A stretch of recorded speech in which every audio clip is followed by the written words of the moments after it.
ku ne xam ne ne yàlla daa bind te yemalewul am na ñu matal am ñu matlewul waaye ba mottali amee ba léegi kenn sonnatul buur kattan di produit 100% naturel sans effet secondaire ñu defare ko li nga xamante ni moo di petit cola bisaab ak jinjeer ñoo ngi jàppale leen ci seen wàllu kattan ak seen wàllu wërgu-yaram bu nekk jar na fi nguur ak keng ba ci kikirikiij waaye bii mooy seen buur di buur kattan ballonnement moo ci mën constipation faiblesse sexuelle diabète sinusite éjaculation précoce di joxe appétit sexuel teg ci itam day raxas sa biir ba mu set wecc yéen ñi ko yittewoo mën ngeen ñu jot ci 77 298 65 79 wala bokk ci 76 452 72 67 xar yëpp xar lañ waaye laadum da ciy gën te bu ñu nee góor ngóoraa tax.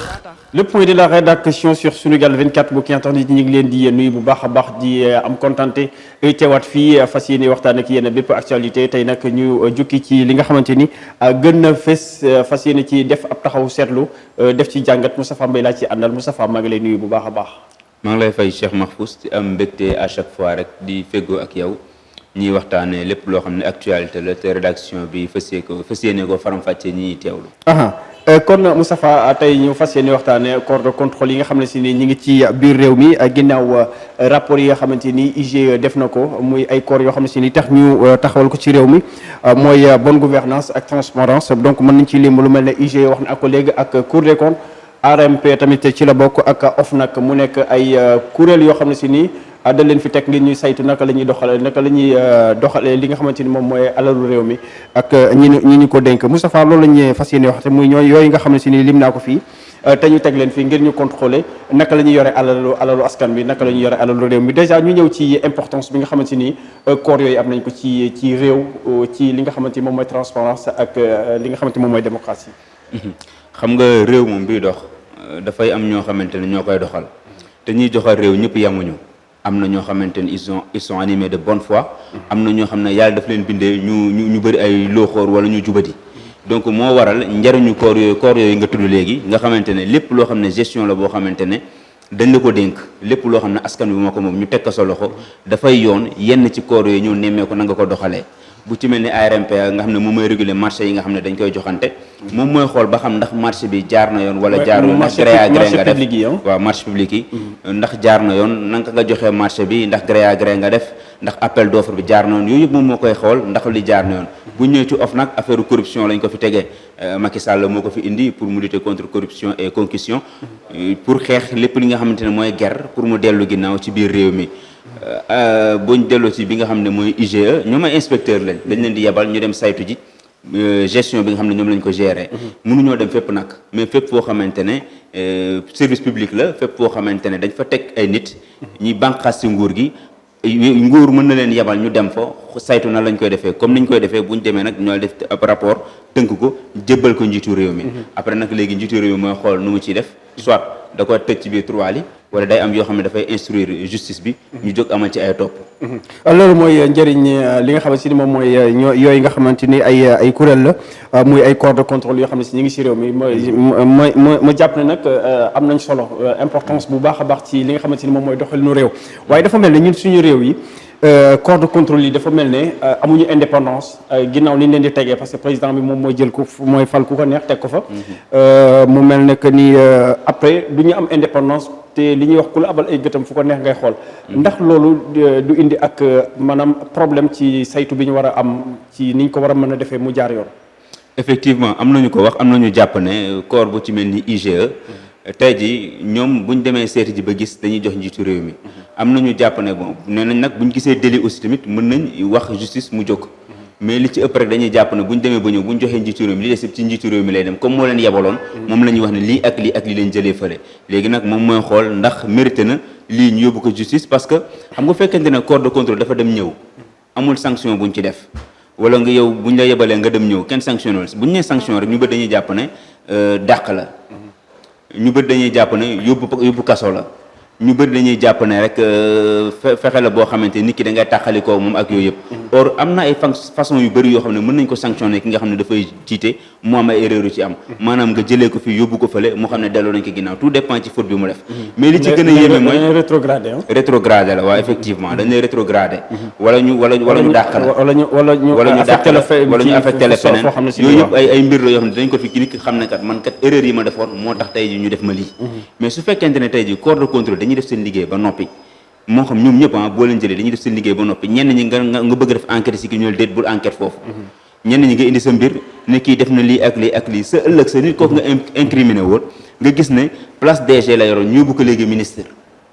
mais da ngay ñooñu finalement da ngay taxaw nga ne kon corps de contrôle lan la ñuy jariñati parce que fekkente ne yow dama nga xool mu fële ndax sàcc nañ fa nga dem ne ma kay fële de sàcc nañ fa nangam ak nangam ak nangam diw moo ko sàcc njort nañ ne diw moo ko sàcc man élekoon mu ubbi enquête pour ñu xool naka la ñuy def ba jàpp diw ma la mën a diw kaay mu ñëw ma nga dama la yóbbu fële tabaat la feneen fu gën a kaw nga yokkal ko mais ki ma yebaloon mu dem def ci enquête ba li su taxaw fële xolam du neex te day tax keneen ki taxawoon ci pegg gi di seetaan di leen ñi ko joxuñu benn cër liggéey yi ñuy def kon man sama yoon nekku si dafa am benn moment on se dit que dafa mel ni sax dañuy promouvoir mal gouvernance même mu mel ne corps de contrôle dañ leen di politiser. waaw mais loolu yàgg na fii dañ leen di politiser parce que dafay maanaam kumba am ndey gi kumba amul ndey gi daf ci bëri maanaam ci ñi nga xam si dañ leen di épingler rapport yi daf leen di épingler. mais ñoom ñëpp ki leen ngemb wala ki leen uuf ki leen tey njiitu réew mi la njiitu réew mi lépp loo ko mën ta waxal ak lépp loo ko bañ ta waxal xam nañu homme politique la te homme politique ñëpp xam nañ ne il a le droit de protéger ses hommes quoi qu'on puisse dire am na nit ñoo xam ne kenn du leen laal lépp lu ñu mënti def parce que da ngay xool fi nga jaar ak ñoom da ngay xool tey jii ni nga nekkoon ak ñoom ak liñ la jëriñ lépp. waaye loolu su amee Moustapha tamit war nañu askan bi nga xam ne si ñoom ñu leen fal parce que tamit fi mu nekk askan bi ñoo ko ay carte ñoo ko fal te askan bi ñoo ko sànnil ay carte donc war na xool tamit intérêt askan bi nga xamante ni ñoom ñoo ko fal. mais loolu mooy malheureux parce que duñu xool intérêt askan wi bu ñu doon xool intérêt askan wi di joxee exemple koo xamante ne dañ la jàpp ñu jàpp la ñu yóbbu la ci yoon ñu attale def li la war mais bu ñu xoolee ba ci biir dafa mel ni corps de contrôle yi ñaa lañ fi nekkee ku jëkk politique bi donc lañ fi nekkal loolu moo am ñi nga xamante ne dañ leen fee tegoon ñuy ay organes yoo xam dañoo bëgg di wax bonne gouvernance wala su la épinglé nga nekk ci nguur gi amoo problème mais soo bis boo demee ba génn rek nga gis ñu génne waat li nga xamante moom mooy dossier yi la épinglé woon mais toujours noonu lay demee toujours noonu lay demee ku fi nekk rek da ngay jël mbir mi teeku parce que mënuñu comprendre tey jii am na ñoo xamante ñi ngi leen incriminer si jamono joo xam ne rapport 2016 la commencé 2017 mais 2016 am na ñoo xam ne fañ nekkoon 2016 nekkatuñ fa mais rapport boobu ndax njariñam dina amati doole peut-être di nga ko topp ci gestion yoo dinañ ko topp parce que passé na mais bu fekkoon ne da nga ko waroon dàq ci moment boobu noonu mënatoo ko dàq parce que amaana diggante boobu ak diggante bi mi ngi feneen foo xam ne sax ëpp na doole donc ñu bëri ñaawlu woon nañ loolu pourquoi rapport duñ ko génnee par année waaw parce que bëggoon naa ñëw ci retard boobu lu tax ñu ko génnee ba 2016 ba léegi ñu parce que bu ñu amee compte dafa am contexte bu mu teg woon am na période 2019 bi 2018 2017 ñu ne jamono ji bu ñu fi génnee rapport du baax parce que bëri na ay leaders yoo xam ne ñi ngi ànd ak nguur gi tey ji boo leen tuumaalee génnee leen ay mbir yoo xam ne amaan na nit ñi nañ xaar loolu mooy tax affaire yi di tardé loolu nit ñi mën nañ xaar seen digg donc am na ay calcul politique yoo xam ne tamit parfois mënu see ñàkk ak ban moment lañ génnee rapport bi parce que jox nañ leen tous les moyens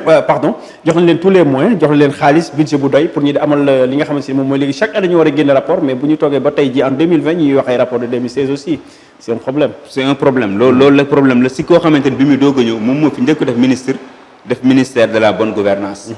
Macky Sall moo fi njëkk a def ñëpp am yaakaar mu ne dafay indi rupture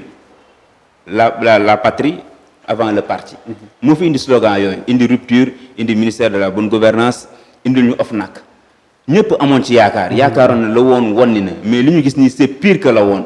parce que dañuy gis fi ñu toll ni koo xamante ne dañ koy jàpp du mujj fenn ay DG yoo xamante ne ay 8 milliards yoo xam dañ koy jël yóbbu ko jox ko benn téléphone yoo xam ne du mujj fenn ay milliards yoo xamante ne dafay disparaître noonu après du mujj fenn ñooñu léegi ñëwul ba tegaat taxaw di wax te ñooñu nga xamante ne ay assassin la ñu lañ leen mën a tuddee parce que tey jii mënoo comprendre dëkk boo xamante ne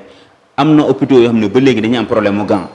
ci biir réew mi am na hôpitaux yoo xam ne ba léegi amuñu personnel nga dégg fa ñu naan ay kii dafa jël 8 milliards jox ko benn opérateur boo xamante ne xamuñu si ban base la ko teg nga dégg fi ay nit ñoo xam ne dañ leen di ndàmp ci marché boo xam ne mu jëwul am donc yooyu yëpp xam nga dafay dem benn moment donné c'est frustrant tu te dis que yow ñii est-ce que ay nit lañ en réalité parce que yow xam nga ni dëkk bi nga nekk lépp la manqué lépp priorité la ñu dénk la lu réew mi moom nga koy caxatee dara du la ci fekk bu ñu yónnee ñu dem vérifier ñu jàpp la du mujj fenn mais loolu lépp nag fa du pour man si ñuy jiite la mais loolu suy am rek ñi nga xam ne ñoom ñoo jiite ñoom la ñu dénk aussi du ñu ragal suñu fekkee te ni liñ leen dénk xam ne ni même suñ ci jëlee def ci seen yëfi bopp def ci seen poche dara du leen ci fekk aussi loolu dafay pousser à ce que nit ñi nga xam ne si ñoom ñoo jiite ñoom ñoo dénk ay responsabilité tamit ñuy def naka su dul noonu parce que dara du leen ci fekk mais Aliou Tine wax na ko ce matin mu ne bu njëkk ba da nga daan jamonoy Senghor rek ñoom da nga daan IGE boo leen masaan gis wala ñoo dañuy yebal IGE da ngay tiit kooku day par parti tellement que nit ñi dañ ko gëmoon am fu ñu ko teg xam ne ñii ay liggéeykat la ñoo xam dañuy ñëw def seen liggéey te buñ ko yóbboo amaana dinañ la génneel loo xamante ne mën na la indil problème sa carrière politique wala ñu jaaral fa dàq wala léegi mais léegi lan ngay gis tey ji par exemple boo yóbbulee nit IGE après ñu wëlbatiku di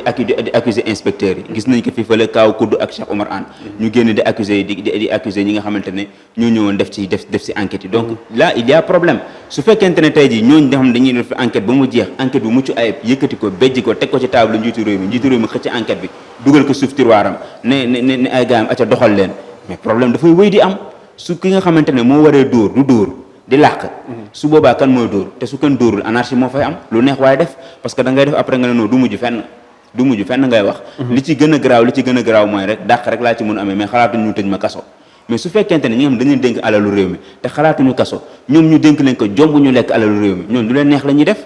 parce que jombuñu ragaluñu ku jombul nag ragalu lu ko neex mu def te ni nga ko waxee suñ leen dàq bi sax turu dàq lay def parce que dañ lay jële fi yóbbu la feneen effectivement noonu lay def mais dafa mel ne suñu corps de contrôle yi moom que mu nekk yi mu fi lima dafa mel ne amuñu njëriñ même ci bëtu askan bi da ngay gis ne amatuñu benn njëriñ bi non amuñu njëriñ moom parfois nga day article bu def ñu def faut-il brûler les corps de contrôle genre yooyu yëpp amuñu benn mais man moom du ma ne amuñu njëriñ parce que amuñu njëriñ moom ëpp naa wax parce que au moins ñu ngi ubbi suñu bët ñu xam ne kii trian la kii njublang la kii dóorkat la au moins boo jàngee rapport yi di nga xam ne diw ak diw kat ñii duñu ay jubalkat diw ak diw kat ñii duñu ay jubal même bu leen président condamné wul même bu ñu deful ba ñu yóbbu yoon ñu condamné leen tribunal populaire bi condamné leen. et puis keneen mën na ñëw tamit daal di génne li nga xamante ni moom mooy rapport yi ñu fi bàyyi woon parce que Macky Sall suy dem daf fi bàyyi rapport yi. beneen président mën na ñëw daal di dépoussiérer li nga xamante ni moom mooy rapport yi mën na ñëw sulli ko et puis tamit dafay doon benn mbir moom ne mën nañ ko téye di ci menacer ay adversaire politique ak yooyu yëpp parce que ñëpp xam nañu CREI yi ni mu demee woon gis nañ CREI bi mu juddoo kuñ ci atte Karim Wade te liste bi ñu ko génnee 25 leaders lañ ci defoon 25 yëpp après fu ñu mujjee France xaaj bépp fi ñu toll nii dem nañ ci Macky Sall ñeneen ñi kenn gisatu leen ñi dem ci Macky Sall kenn laal leen ñeneen kenn gisatu leen Karim Wade lañ ci atte tëj ko génnee ko dëkk bi benn Karim Wade ak IGE ñaata nit la fi inquiété ñaata nit la fi jàpp IGE ñaata nit la fi teg loxo kenn la fi Macky Sall tëjagum ba mu ñëwee ba léegi mooy kan Khalifa Sall kottu lañ fi tëj te farul ak moom te ñëpp xam nañ ne bu Khalifa Sall nangu woon sëgg wàcc ànd ak ñoom kenn du ko tëj kaso loolu ñëpp xam nañ ko jarul ñuy dem di fu sore ak yooyu yëpp si koo xamante ne da nga ne 1 milliard 800 lañ ko waxal au moment où ñu ngi dégg ay DG xam ñu ngi gade ay 8 milliards waaw ay milliards la ñuy fa yoo xam ne kenn xamul fu mu dugg ñooñu ñëpp du mujj fenn dañuy passer l'éponge rek mu dem te si gën a métti mooy biñ ne président de la République Macky Sall dafa jot ci kii bi lu mu wax il a invité aux populations à l'introspection collective et individuelle maanaam ku nekk na nga xoolaat sa bopp si sa bopp yow sa nekkin ak sa xoolaat sa bopp ci askan wi yëpp mais loolu mooy lan ñu ngi doon xaar bi mu ko jotee kay mu ne lii dina voilà képp koo xamante ne def nga mal gouvernance def nga ay faute de gestion dinañ mais di woon ni ñu naan na nga ko nag xoolaat sa bopp ak yooyu yëpp bu ko defee ñi nga xam ne sax def nañ ay luuxóor ci biir mbir mi dañuy gën a teglewaat seen tànk toog amul benn menace buñ brandi te xam nañ ne tamit du mujj fenn loolu mooy malheur bi yow tey ji ëllëg boo nekkee fonctionnaire quelque part nga nekk DG boo caxa-caxa bu waa IGE ñëwee bu la neexee da nga tegle seen tànk toog na la ci angle ba bu la neexee sax nga leen di këyit loo parce que nag li ñuy def yëpp nañ def dem du mujj fenn affaire moom c'est le Sénégal qui est comme ça et c'est dommage dëkk boo xamante dañuy wax bonne gouvernance mu mujjee noonu et c'est regrettable bonne gouvernance c'est loolu la ñu gëmloo woon depuis le début Macky Sall bi mu ñëwee bonne gouvernance la ñu doon gëmloo mais ci cappaandaw gis nañu daal li muy def daanaka jiyoon na trop ak li nga xamante ni moom mooy bonne gouvernance donc képp ku làqatu ci gannaawam amoo problème képp koo xam ne si ni nag opposition nga opposant nga mu jàmmarloo ak yow indil la ay problème te loolu moom vraiment bokkul ci li ñuy wax bonne gouvernance fi ñuy jàllat Moustapha mooy ki fi nekkoon secrétaire général bu parti socialiste Ousmane Tanor Dieng nekk également président du haut conseil des collectivités territoriales donc moom bis na ko tey jii la génnoon àdduna muy le 15 juillet 2020 mu def 1 an déjà ñu koy jaale ba léegi ay mbokkam di ko jaale également le parti socialiste alors li nga xamoon ndono bi mu fi bàyyi woon muy parti socialiste ba léegi mi ngi fii Aminata Mbengue Ndiaye moom moo jiite léegi li nga xamante moom mooy parti bi ndaka nga gisee ndonoom li mu fi bàyyi 1 an ak léegi balaa may ñëw ci ndono li damay ñëw ci nit ki d'abord. Ousmane Tanor Dieng dem si yàlla na ko yàlla xaare àjjana. quoi qu'on puisse dire dafa bokk ci nit politique yi nga xam ne jamono ji dañoo commencé rare. boo xoolee situation bi ñu dund tey ji ak genre nitu Ousmane Tanor Dieng yi. mais nit ñoo xamante ne bu ñu wax homme d'état ñi seede woo ñëpp ak ñi wéy di seede boo waxee ñu ne c'est un homme d'état. Abdoulaye Wade wax na ko bi mu fi nekkee mu nekk ci opposition ndax moom moo opposé 12 ans Abdoulaye Wade demul fekk ji Abdoulaye Wade opposé bien vrai que parti yu bëri woon na ñu doon dem jamono jooju di ci Abdoulaye Wade. Abdoulaye Wade ne dafa am benn opposition boo xamante ne Tanor opposition républicaine lay def. donc opposition boo xamante ne maanaam bu ñu bëri sax doon ko reproché ne dafa xaw a nooy ni mu opposé ak affaire yooyu tellement xam nga nag boo jëlee parcours nit ki moo mel noonu ku jaar ENA teel a fréquenté ku mel ni Léopold Sédar Senghor teel a bokk ci cabinet yu mel noonu teel a bokk nekk ministre chargé des affaires présidentielles bu président Abdou Diouf nga jóge fa ñu dénk la parti nga teel a xam administration donc kooku xam nga du gis-gisam du bokk ak nga xamante ne xeex lay xam fii politique rek lay def mi ngi noonu donc mi nit koo xamante ne vraiment côté boobu moom kenn amul loo ko si reproché maintenant nit ku nekk nag am nga ay erreur am nga ay défaut mais côté boobu moom vraiment nit la si koo xamante ne royukaay la fa et ku war a mën a servir modèle la pour jeunes yi nga xamante ne dañuy jéem a def politique ñu xam ne politique du saagante ñu xam ne politique du xëccoo ñu xam ne politique du dàggasante politique idée la argument position ak conviction. mais dafa mel ne surtout suñu les jeunes politiques yi nga xam ne si ñu mee fi nekk pour ñoom Sénégal ku bëri wax sax dana la yow da ngay politicien pour ñoom politicien wala ngay wax loo amul waaw bëri wax la maanaam fexe ba yey nit ki loolu mooy politique au Sénégal te loolu danger la parce que amul ñu ne politicien la amuloo benn argument boo xam ne argument bu pertinent boo xam ne di nga ko fi teg mais bari lu wax rek yow bul may kenn mu waxal ba yey ñëpp rek moo ngi noonu ñu ne politicien la mi ngi noonu léegi buñ ñëw ci ndono li nga xam ne moom la fi bàyyi xam nga bi mu demee ki ko wuutu mooy Aminata Mbengue Ndiaye wuutu ko ci parti bi wuutu ko ci HCCT bi mu am benn chance boo xam ne am na ko tamit parce que mën nañ ne quasi unanimité bi mu am unanimité j'y bi mu am Ousmane Tanor Dieng bi mu jot parti bi amu ko woon parce que amoon na ñoo xam ne bi ñu ko joxee fa lañ géddee dem ñenn ñi dem ñu bëri d'accord ñu woon même ci cappaandaw bi sax mujj nañu am ay ñoom Barthélémy Dias ak ñoom Khalifa Sall ñoom ñëpp dañoo mujj dem ndax ni mu yoree parti bi gisoon nañu tamit résultat dafa doon wàcc à chaque fois bu demee élection mais Aminata Mbengue Ndiaye kas néew ki des ci parti bi kat nangul nañ ko ne moom moo jiite parti mii benn chance bu mu am beneen mbir mi nga xam ne tamit hérité na parti boo xam ne tamit jamono ji dafa néew doole lool parce que parti boo xam ne dañoo am élection présidentielle demul élection mu dem langaamu ci benn parti au pouvoir te parti au pouvoir boobu mu langaamu fi ñu toll nii parti boobu rek ay jafe-jafe kese la te fi ñu toll nii parti boobu dafa toll ci beneen virage boo xam ne benn mandat moo leen dese donc bu ñu paree lu muy doon sauf kii lay doon lan mooy avenir u alliés yi lan mooy avenir waa APR lan mooy avenir leader yi nga xam ne ñoom ñoo nekk ci ginnaaw Macky Sall est-ce que Macky dafay pousse jox leader yi keneen toog si ñoom parce que leader yi boo xoolee kenn ku nekk si ñoom sa parti tasaaroo na te lu waral tasaaroo mooy ànd bi nga ànd ak président Macky Sall Malick Gakou fu mu jóge AFP la jóge dem Khalifa Sall fu mu jóge PS la jóge dem LD ñi ngi wax LD debout ak beneen LD PIT tamit da nga fay gis tamit tasaaroo yi tamit am na fa donc parti boo gis rek foofu la fooru Macky Sall nekk parti boo gis rek fexe na ba leader yi mu téye leen bi téye voilà ñi nga xamante ne ñooy ay borom xam-xam nañ yàgg nañ politique min nañ politique mu téye leen ñeneen ñi nga xamante ne nag ñoom ay bañkat lañ ay fipp lañu ñu génne dem seen yoon léegi ku génne dem nag su ko defee su boobaa da ngay génne jàkkaarloo nekk ci baaru opposition bi te boo nekkee si opposition bi ki nga xamante ne moo yor parti bi ñu jox ko ndombal tànk mu am doole loolu am xaalis loolu ñu bëri nga xamante ne dañoo jàppee parti comme benn parti boo xam ne affaire mbirum lekk la de kooku la ñuy topp kooku la ñuy desal parce que kooku moo am ndombal tànk président la wala ministre la moo leen di compal de temps en temps bu ñu amee soxla militant yi kooku la ñuy gis yéen ñi mer génne nag amaana du ngeen gis kenn su ko defee yéen ay nit ngeen di doon yoo xam ne di ngeen am idée di ngeen am argument di ngeen am position yu ngeen défendre mais poche bi dëgg-dëgg bi waroon téye militant yi du fa nekk loolooy waral ñu ëpp ci militant yi ñële la ñuy àndal mais bañkat yi jeunesse bi xaaj bi ëpp ñu si bëri ñële la ñuy àndal parce que dañuy gëm ne kat suñu parti direction bi ñu ko jëmale mu doon parti al toppe waru koo mën a doon parti al toppe yooyu ngay wax foofu la ñuy des ba léegi parce que parti yooyu d'habitude dafay mel ni du ñu am ambition jël pouvoir ku ci mel ne comme ni ko waxee AFP ku ci mel ne PS parce que suñu nekkee ak parti au pouvoir yor ay responsabilités nekk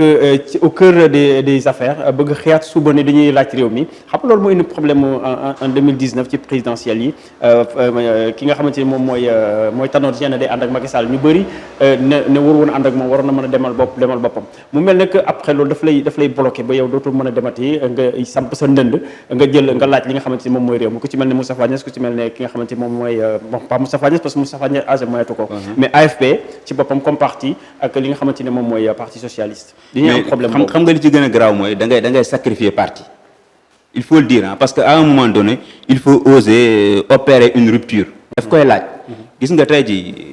Abdoulaye Wade bi nga xamante Abdoulaye Wade ñaata la dugg ci gouvernement Abdou Diouf. dugg génn waaw loolu gis nañ ko Idrissa Seck tey jii moom dafa teel a jël ay distance am dem yoonam. mais kooku xam nga tey jii mënoo ko compter ci bilan wu Macky Sall. mais parti socialiste Aminata Mbengue Ndiaye wala Moustapha Niasse mënoo def bilan wu Macky Sall génnee leen ci. donc loolu déjà c'est un problème léegi ñooñu tey jii képp koo xam ne da nga jege Moustapha Niasse wala koo xam ne da nga jege par Aminata Mbengue Ndiaye comme dem si yàlla Ousmane Tanor nekkatu fi. ñooñu tey jii mënuñoo taxaw dem ba 2024 ñu taxaw naan ñi fi nekkoon dañ leen fiy jëlee wala ñi fi nekkoon defuñu fi lii mënul nekk.